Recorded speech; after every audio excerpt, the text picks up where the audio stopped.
masih greget, gremes gitu, kayak pengen marah tapi nggak bisa kekeluarin.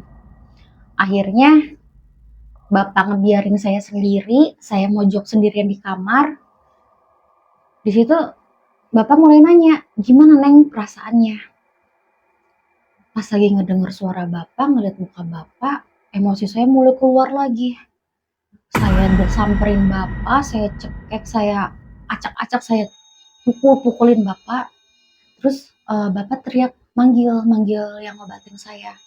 Mang tolongin lagi katanya. Ini belum selesai, ini bukan si Neng katanya. Dipegangin lah saya di situ ngamuk buat yang kedua kalinya. Nah terus saya tuh disuruh baca astagfirullah, istighfar, tapi saya nggak bisa ngucap.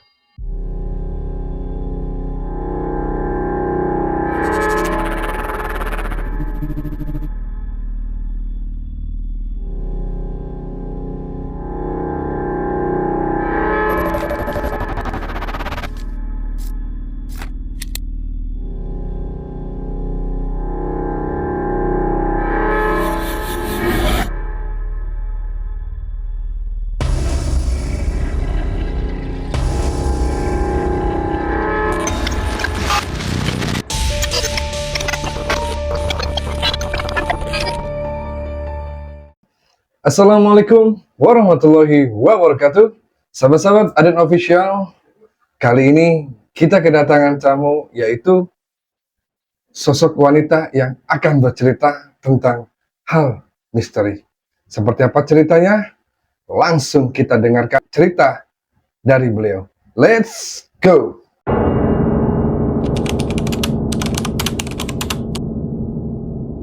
Selamat malam, Dek. Malam. Gimana kabarnya? Alhamdulillah baik. Kabar keluarga gimana? Sehat-sehat semua. Alhamdulillah. Ini makasih banget nih sudah mau hadir di podcast Aden Official, dan kamu ingin berbagi cerita tentang hal misteri yang akan malam ini kamu ceritakan untuk para subscriber dari Aden Official. Monggo, Dek. Perkenalan dulu nggak nih? Boleh. Halo, kenalin nama saya Diana, asal dari nggak usah ya, asal mah ya. Boleh. Asal dari Cilegon. Saya punya sedikit banyaknya cerita. Ada cerita pengalaman sendiri. Kejadiannya belum lama ini sih, ada sekitar 2 atau 3 tahun yang lalu. Oh, 2 tahun 3 tahun yang lalu. Iya. Nah, sebelum itu kan saya kan sempat kerja. Di tempat kerja itu teman-teman semua selalu pada bilang kalau saya ini punya kayak semacam kepribadian ganda.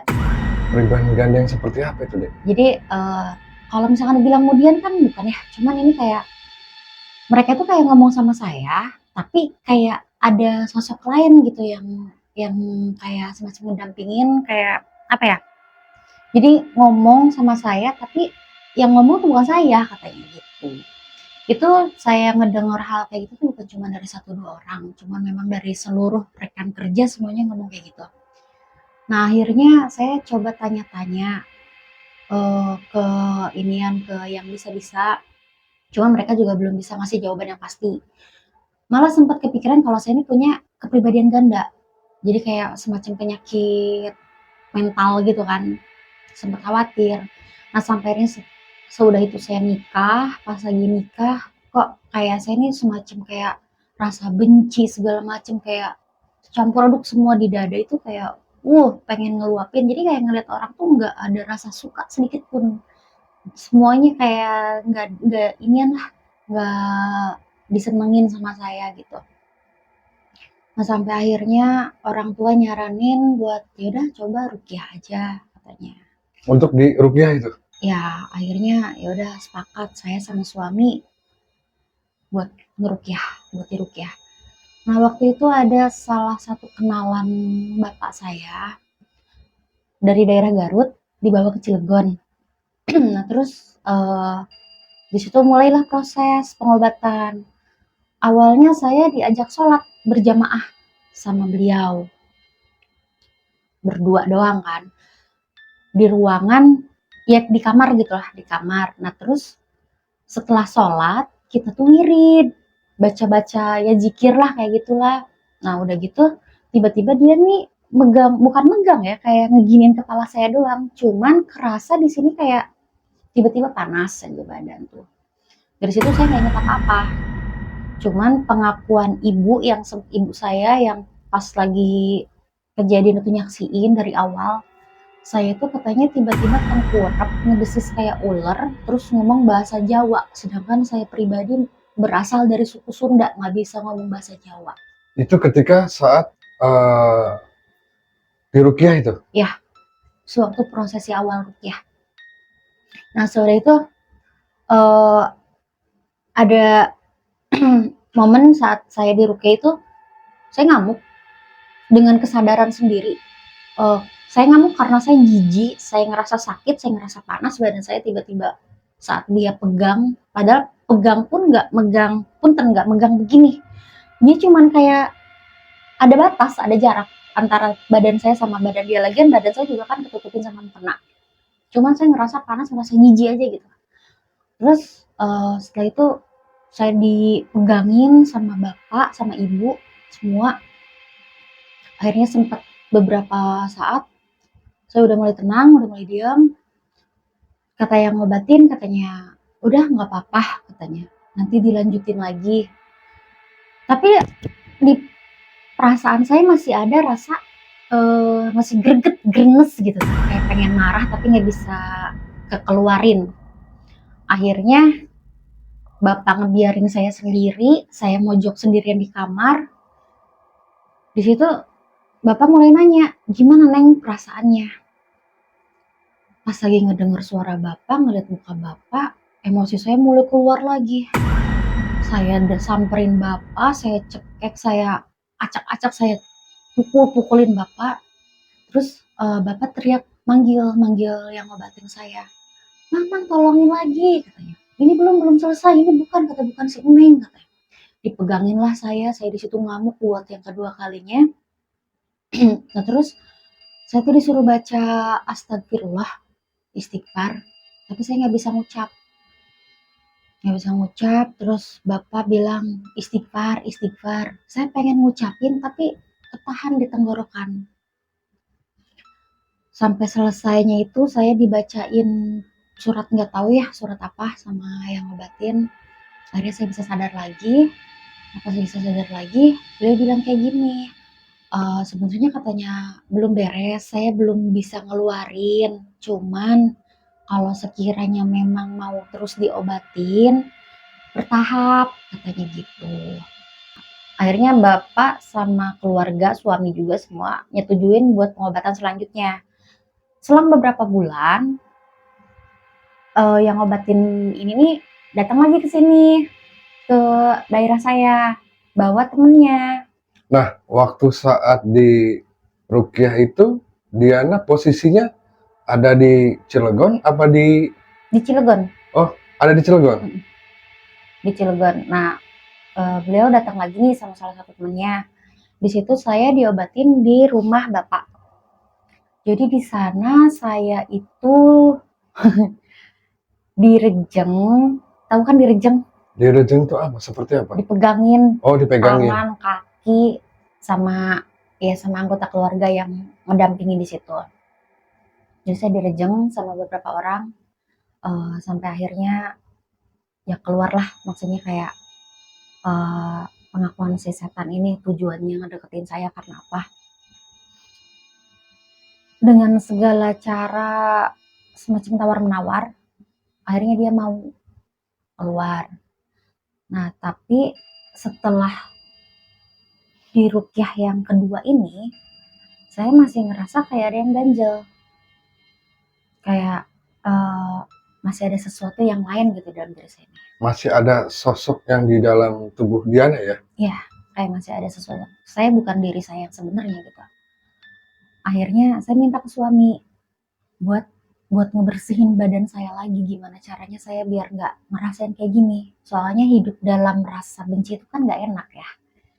Akhirnya suami menyetujui, dapet kenalan yang bisa ngobatin juga. Sempat beberapa kali juga tuh diobatin sama beliau ini.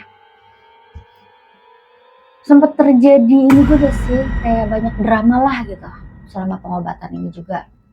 Cuman memang yang saya tahu bahwa sosok ini nih yang namanya setan, dia awalnya yang ngakuin sebagai yang nyayangin saya, terus yang keduanya juga yang masih berusaha membenarkan diri bahwa dia datang tuh buat melindungi saya. Dia sempat berontak nggak mau dikeluarin, bahkan diri saya juga sempat ada rasa tolak menolak buat ngeluarin dia. Akhirnya diyakinin bahwa saya juga pengen ngeluarin dia karena dia juga menyalahkan anak saya. Dua kali saya diobatin sama kenalan suami saya, dan alhamdulillah pengobatan terakhir bisa Bener-bener ngebersihin, plong ya. ya bisa ngebersihin badan saya dari hal-hal yang negatif juga. Yang tadinya saya penuh rasa benci kalau misalkan ngelihat orang, bahkan ke orang tua saya sendiri pun kayak gimana ya, mendem rasa rasa nggak suka aja. Ada rasa dendam sama orang tua pada saat itu. Tapi sekarang setelah dibersihin ya mungkin setelah saya juga tawakal segala macam, ikhlas dengan keadaan saya, ya alhamdulillah. Sekarang saya ke orang tua juga lebih sayang gitu, kayak ngelihat bapak sama ibu saya juga, saya lebih percaya bahwa mereka yang lebih sayang sama saya gitu, bukan jin atau setan atau iblis kayak gitu. Sampai akhirnya sampai sekarang saya duduk di sini, ya alhamdulillah udah nggak ada lagi kayak kejadian-kejadian yang aneh-aneh gitu. Atau teman-teman saya yang bilang katanya saya kalau ngomong sama kamu kok saya serasa ngomong sama dua orang, itu udah nggak ada lagi istilah-istilah kayak gitu. Udah total bersih mungkin. Alhamdulillah ya deh ya. Iya, Syukurlah kalau emang apa Diana untuk saat ini kondisi di dalam tubuhnya itu makhluk-makhluk yang ya hal-hal negatif itu pada keluar ya. Nah, kalau saya ingat Diana, ketika Diana tahu dengan badan yang tadi seperti Diana ucap kayak apa eh, didampingin. kebayan ganda ya, Heeh. itu Diana taunya dari orang apa Diana sendiri sudah merasakan hal yang seperti itu? Sempet ada rasa sih, cuman masih ngelaknya mungkin karena mood saya, mungkin juga karena suasana hati saya kan suka berubah-berubah gitu. Cuman saya lebih yakinnya setelah beberapa orang yang ngomong. Sedangkan di wilayah yang saya tempatin sekarang banyak yang gimana ya? Banyak anak-anak muda juga punya insting yang kuat gitu. Bahkan ada beberapa juga yang nyaranin, coba deh kamu berobat, coba deh kamu datang ke tempat ini, coba deh kamu tanya-tanya ke sini gitu. Sampai akhirnya saya coba, ya ternyata ya memang benar adanya kayak gitu. Berarti semua yang Diana datangi orang-orang ini dalam artian ya orang yang paham lah ya Iya, di dunia hal-hal spiritual ya, iya, hal-hal gaib lah gitu. Berarti itu semua sama ya sama. perkataan beliau-beliau ini Iya, tentang kondisi Diana ini. iya. Saya sempat mikir kalau saya punya eh, kesehatan mental yang jatuh ya. Tapi ternyata bukan dari mental saya, Ternyata dari hal dari hal luar ya. negatif lain. Iya, begitu. Nah, itu kan pengalaman Diana ketika apa ya? Ada sosok yang mungkin bisa dikatakan ada sosok hal gaib yang suka dengan Diana ya. Sampai-sampai ya dia ngikut apalagi sampai ke badan Diana ya kan. Iya. Terus benar-benar apa ya? Kayak menguasai semuanya ya, Yang pemikiran menguasai Diana. pemikiran, perasaan, segala macam, bahkan tingkah laku pun dia kontrol. Sempat-sempat Diana pun nggak bisa ya untuk kayak nolak hal seperti itu tuh nggak bisa Nggak ya. bisa, nggak bisa. Jadi kayak satu dorongan besar dalam diri saya tuh kalau saya nggak ngelakuin ini, pikiran saya bakal gimana ya, kayak nggak ada kepuasan. Jadi kayak seumpamanya negatifnya ya, kalau kamu nggak loncat, kamu nggak bakal seneng gitu. Ya akhirnya mau nggak mau biar saya seneng, ya saya loncat gitu. Itu kan juga pernah sempet tuh ya, banyak mendengar cerita orang-orang yang seperti itu. Nah, kira-kira itu Diana merasakan nggak seperti ini? Dalam artian Diana ini ingin melakukan hal seperti ini gitu kan. Tapi ketika ingin melakukan dalam artian gini, banyak orang yang seperti itu mengalami itu ketika dia ingin beribadah, tiba-tiba nggak jadi. Ya. Entah seperti ada bisikan di hati gitu kan, kayak seperti menolak, menolak, jangan, jangan gitu. Itu sempat Diana rasakan nggak seperti itu? Iya. Pernah waktu lagi masih zaman gadis, masih kerja dulu, mau sholat ceritanya, sholat asar gitu ya, iya sholat asar, udah siap-siap, udah pakai mukena, terus tiba-tiba saya lepas lagi, daripada sholat asar, mending keluar, main, saya lepas, taruh lagi sih mukena, saya keluar kosan.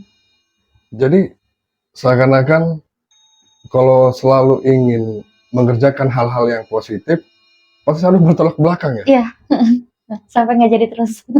Makanya sering dengar tuh ya cerita-cerita orang yang kok bisa seperti itu kan gitu kan. Oh ternyata ya itulah yang menguasai di badan seseorang, ternyata ada hal gaib gitu. Iya. Berarti itu Diana sendiri yang benar-benar ngalamin ya. Benar-benar Diana sendiri real yang mengalaminya. Iya, awalnya saya juga nggak percaya kalau misalkan nggak ngalamin sendiri, tapi ternyata saya ngalamin sendiri. Bahkan dulu ngelihat orang kesurupan, apa sih lebay banget loh.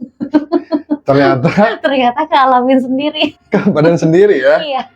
Ternyata Ternyata seperti itu. ya Gitu. hal gaib itu ternyata memang ada. Nah mungkin nih untuk sahabat-sahabat Aden Official, agar kita bisa menjaga diri dalam hal-hal yang agar tidak hal-hal gaib dalam artian suka dengan kita itu seperti apa Diana? Karena kan Diana sendiri sudah mengalaminya, sudah tahu. Nah mungkin apa nih bisa kasih masukan untuk dari subscriber dari Aden Official? Ya, sebenarnya semuanya mulai dari hati. Mulai dari hati, mulai dari pikiran. Penyakit hati intinya. Jangan suka kayak mendem rasa iri, rasa dengki. Terus apapun omongan orang kita, sekalipun bikin kita sakit hati, ya udah sih, anggap aja angin lalu. Dulu saya sebelum kejadian itu selalu kayak segala omongan orang dijadiin rasa sakit hati, rasa benci jadinya. Dari situ awalnya. Makanya jangan mendem rasa benci ke orang. Intinya hati aja dibersihin lah gitu. Banyak-banyak istighfar. Dan jangan lupa terus tetap beribadah ya. Ya, ibadah selalu minta pertolongan kepada Allah Subhanahu wa Ta'ala ya. Agar kita selalu dilindungi dari hal-hal yang buruk ya. Ya, betul. Oke Diana, makasih ya. Sudah sama-sama. mau hadir di podcast Aden Official. Semoga Diana dan keluarga selalu sehat, diberikan keselamatan oleh Allah Subhanahu wa Ta'ala. Amin. Oke, sahabat-sahabat Aden Official, tadi kita sudah mendengarkan cerita dari beliau yang telah mengalaminya sendiri, dan mungkin sahabat-sahabat Aden Official selalu berpikir positif dan jangan pernah punya buruk sangka dengan seseorang. Dan nomor satu, jangan lupa selalu beribadah kepada Allah Subhanahu wa Ta'ala agar segala sesuatunya bisa dijauhkan dari bala-bala bahaya. Oke, sahabat Aden Official, nantikan terus cerita-cerita selanjutnya dari podcast Aden Official. Assalamualaikum warahmatullahi wabarakatuh.